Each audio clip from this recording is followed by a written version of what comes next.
What's up everyone? Today I have something pretty cool to show you. I've got the air temperature gauge in the cockpit working. It's installed, it's 3D printed, it's wired, it's programmed, and it's in the cockpit and it's working.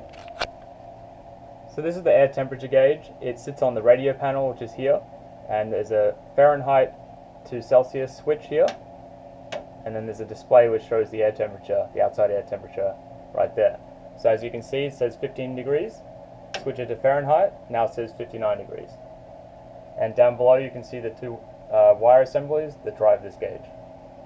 Now if you follow those two wire assemblies back under the cockpit, they go under the seat, through the firewall, and then come out back here at the motherboard.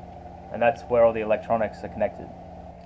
So here you can see the wires, they come out of the firewall back here, and then they're connected to the Arduino and the input card, and then they're both connected to the computer. And what's really cool about the air temperature now working is because it proves a complete in and out loop of the computer. So the Celsius to Fahrenheit toggle switch, the input goes into the input card, into the computer, and then in the code it does the logic for which one it's going to display and converting between the units, and then the signal for the actual display is sent out to the Arduino, and then through these four wires back to the cockpit, and that's what shows the actual temperature. So that's a pretty important step, to have one thing that functions. It proves the fact that I can do inputs and outputs, and it's very simple. From here on, I'll be obviously finishing all the other systems, so that's where the motherboard will start getting completely full of wires, so there'll be inputs and outputs and all sorts of other electronic components on here that add to all the functionality that is the rest of the cockpit.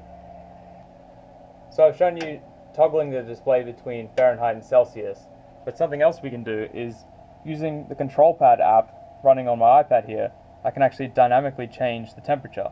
So there I've just set it to -10, and then here in the cockpit it's now showing -10 on the display, and again it'll change to the correct Fahrenheit. So that's pretty cool. As you're sitting in the cockpit flying the helicopter, you can change the settings for the actual flight simulation, and they're reflected in the cockpit. So now the air temperature gauge is functional. Obviously that doesn't need any more work, so it's now wired in and programmed. So now I can move on to finishing all the other components, so the instruments and wiring and all the switches and stuff. So that's where I'm at. I'm going to get back to work now.